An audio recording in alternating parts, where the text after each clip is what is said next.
E quando a gente fala em modelagem financeira para incorporação em construção, a gente sabe que tem toda uma cadeia de valor dentro dos processos, tá?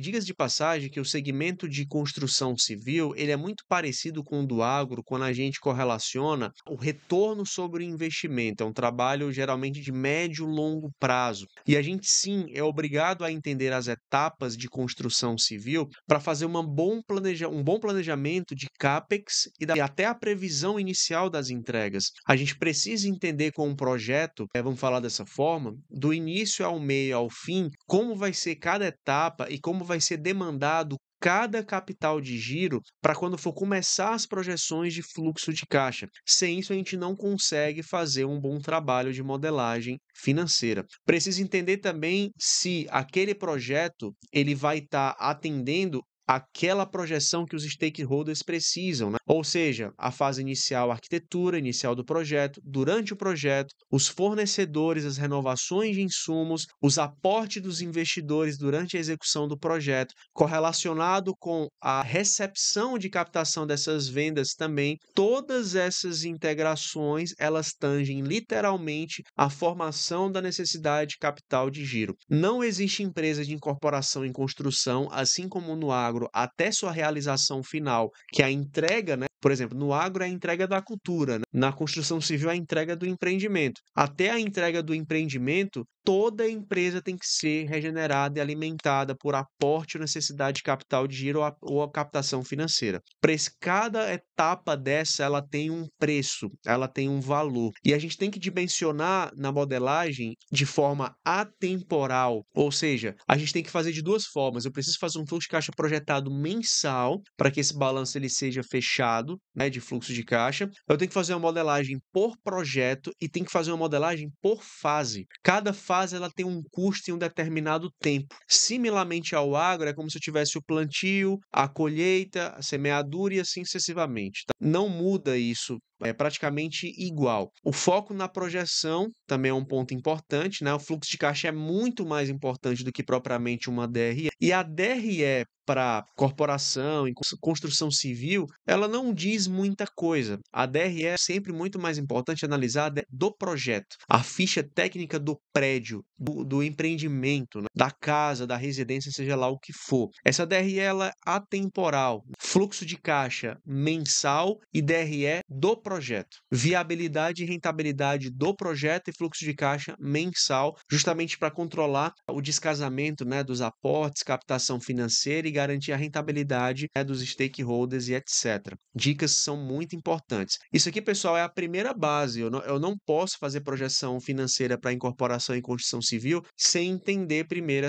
esse fundamento, né, essa base de dados, tá? Algumas premissas macroeconômicas, tá? Dicas de passagem, a gente sabe que a gente tem um setor, né, que é muito relevante na economia. Eu tenho aqui a modelagem, por exemplo, de obra. Por exemplo, a modelagem de uma obra em específico, a gente não leva em consideração o PIB como uma premissa de crescimento, porque afinal de contas eu vou ter o VGV dos imóveis. A modelagem de empresa, por exemplo, eu tenho um PIB do setor, por exemplo, uma empresa que tem uma construção atrelada a um projeto de muito mais longo prazo, que está atrelado a aluguéis, né, que está atrelado ao crescimento da economia, aí sim eu tenho que atrelar ao crescimento do setor e ter um PIB importante para isso, né? E crescimento de obra em escopo fechado, PIB tanto faz como tanto fez, que eu vou pegar o VGV, o custo, o faturamento total e acabou o cálculo. Tenho que sempre estar corrigindo, né, pelo índice de correção monetária, premissa principal, INCC, e o IPCA também, mas o mais usual é o INCC, né, dentro da construção civil. Tenho que ter uma atenção aos ciclos econômicos do setor para fazer projeção de receita, ou seja, preciso entender se as políticas governamentais podem alterar meu custo, minha despesa, minha receita, os juros, a escassez do dinheiro altera a sazonalidade de vendas, a velocidade projetada para que a venda ela aconteça, né? pode ser maior ou menor derivado dessa premissa. Políticas de sustentabilidade e inovação, isso também garante venda, e atenção à regulamentação e normas. Perceba que eu não estou falando aqui de números financistas, né? Lucas, cadê a modelagem financeira? Mas não se enganem, né? A modelagem financeira começa de premissas. Tudo isso aqui vai virar número, porque são premissas para desenvolver os números. Sem entender esses fundamentos, não se tem modelagem financeira assertiva, né? E claro, a gente precisa ter uma análise de sensibilidade ou uma análise de risco ou de estresse, né, em caso de cenário de juros altos ou queda de juros. Por exemplo, cenário de juros altos diminui o financiamento imobiliário, aumenta, né, a necessidade de aporte financeiro e impacta a demanda. O INCC é mais alto, o fluxo de caixa ele vai estar mais volátil, o CAPEX ele vai estar mais volátil também, o fluxo de caixa descompensa um pouco mais e quando acontece queda de juros, oportunidade de refinanciamento, aumento dos investimentos, mais investidores, mais venda, quanto mais venda, mais capital de giro fortalecido. Percebe que são dois extremos opostos? Isso significa o quê? Eu preciso ter uma análise de tendência para isso. E, obviamente, também não muito distante, os cenários de custo dos materiais. Ou seja, eu preciso estar atento ao controle de orçamento e negociação. Dentro da modelagem, tem que ter parciais orçamentárias para cada etapa de obra. A utilização do NCC, como eu já falei para vocês,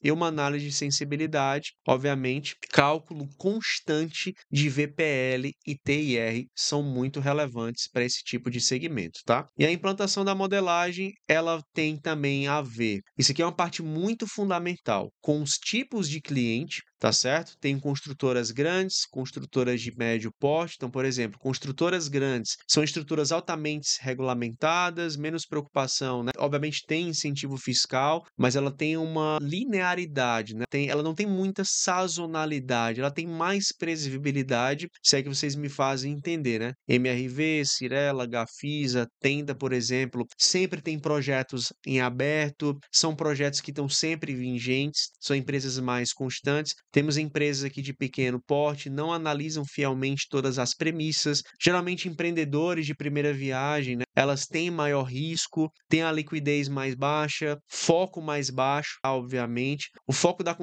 de consultorias, por exemplo, né, que esses clientes pedem, por exemplo, loteamento e pequenos prédios, né? São empreendedores de primeira viagem que não entendem, né, como fazer um VPL de boa qualidade. Então, por que eu estou falando sobre isso? Porque quando eu comparo benchmarking, vamos supor que um cliente fechou com você hoje. E aí o cliente, sei lá, tem 10 projetos. Beleza. Como é que eu vou calcular o benchmark desse cliente? Eu vou me referenciar em que nesse cliente? Eu vou, por exemplo, comparar ele ao quê? Eu preciso comparar, eu preciso entender se ele está mais semelhante à estrutura de um grande, de um pequeno. Eu preciso entender do mercado, né? O ciclo de vida também do empreendimento, ele é muito importante. As fases e os custos, eles estão interligados, ou seja, a fase de planejamento, projeto, compra de terreno, CAPEX, o desenvolvimento, que é o início de venda. Preciso linkar esse tempo em que vai começar a vender até o final da última venda, a estrutura de capital e aporte, pontapé inicial. As empresas pequenas recorrem mais a capital de aporte de sócios, né? Faz com que o capital seja mais arriscado também, de certa forma. Outra coisa importante, né? A gente tem que ter muito bem fundamentadas as projeções de entrada e de saída, a cronometragem, de fato, né, do VPL e TIR, a relação de venda praticamente custo, variação de VGV, variação de preços, custo de produção. Vender 100% no início pode ser ruim se os custos subirem, por exemplo, ao INCC. Muitas vezes o preço de venda, quando tem um lançamento muito bom, né, o preço de venda ele já pode estar meio que pré-configurado, incidindo o INCC a médio e longo prazo até o tempo final do projeto. Veja que interessante. Clientes, né, empreendedores de pequena viagem que estão começando na incorporação, constroem uma casa para vender, compra o terreno, constrói ali kitnet, constrói prédio, inclusive, ele não projeta isso muito bem. Consequência, margem para o sócio mais baixo. Tá?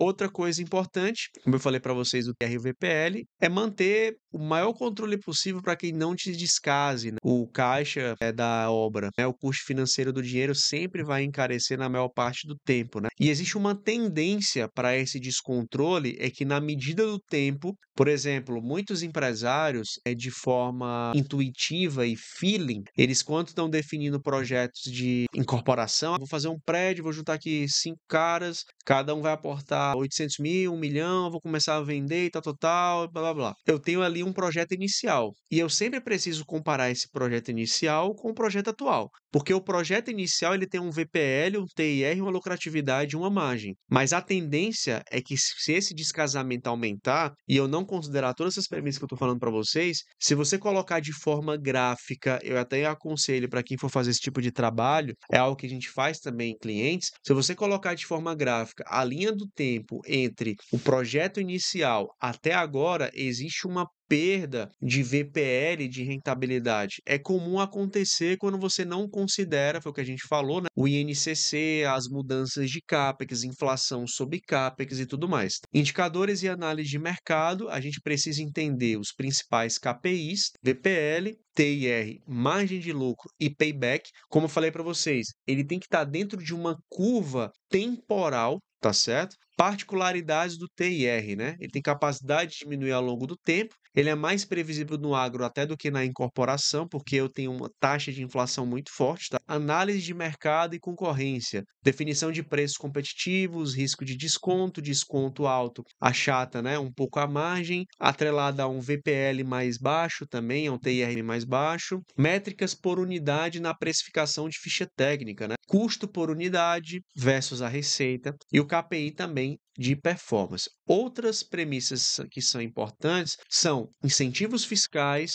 claro, você tem que considerar as permutas que podem acontecer dentro do projeto da modelagem financeira. Por quê? Porque quando você tem um projeto inicial, olha só que interessante, a mesma coisa do exemplo que eu falei para vocês. Tem um projeto inicial, aí o tempo passa. Aí passou o tempo, o VPL ele cai, o TIR cai. À medida que eu aumento a inflação, à medida que eu erro na execução de uma etapa do projeto, à medida que eu impacto o meu CAPEX que fica mais caro, à medida que eu subdimensiono o projeto eu gasto mais, à medida que eu emito mais permuta, todos esses fatores eles baixam ao longo do tempo mais ainda o VPL. E outra coisa muito importante é que a gente precisa entender para que a empresa que já tem um porte legal tem que fazer um rateio, né, criar um centro de custo chamado CSC. As empresas grandes elas já fazem esse tipo de trabalho, as médias e grandes ou até as pequenas também. Mas o micro e pequeno eles fazem muito menos. Ou seja, é o cara que tem 3 obras, 4 obras, 5 obras ativas, ele não tem um bom rateio de lucratividade por obra. Cada obra ele paga um percentual efetivo sobre aquele CSC. O que é o CSC? É tudo aquilo que está em prol, ou seja, uma gestão, por exemplo, operacional, uma gerência financeira, que o salário dela é rateado por aquele projeto. O rateio por projeto ele tem que ter. Em resumo, se você está me ouvindo aqui agora, como é que a gente faz? Cada projeto tem uma modelagem, cada modelagem desse projeto vai ser incorporada a uma modelagem mãe, né? Ou seja, a empresa hoje, vamos falar dessa forma, tem vários projetos filhos, né? E a gente consegue apurar o resultado do grupo, beleza? Então é assim que a gente faz através desse mapa mental. Veja quantas premissas são importantes para a gente trabalhar dentro do setor da construção civil e da incorporação. E aí, entendendo todo esse aparato, é só a partir daí que a gente começa a fazer projeção. A gente levanta o teu CAPEX, levanta o capital, levanta como está teu quadro de endividamento, teu risco de crédito, teu crédito na praça, teu relacionamento bancário, as etapas do projeto. Pegamos o projeto, começamos a modelar, depois a modelagem vai ter um diagnóstico e aí sim é feito um plano de ação para realizar adeossado, controle e cálculo dos VPLs, TIRs, status parciais e assim sucessivamente. Bacana? Para quem quer conhecer mais o nosso trabalho, acesse o nosso site geraçãoconsult.com.br. Vocês vão ver um pouquinho aonde a gente já está atuando a nível Brasil, quais são os segmentos que a gente já atua, como é nossas estratégias. Deixa um oi lá para a gente, para quem quer conhecer mais o nosso trabalho de consultoria empresarial. Legal? Continua aqui acompanhando nossos vídeos no YouTube e no Instagram. Para mais dúvidas, é só falar com a gente. Um abraço e até mais.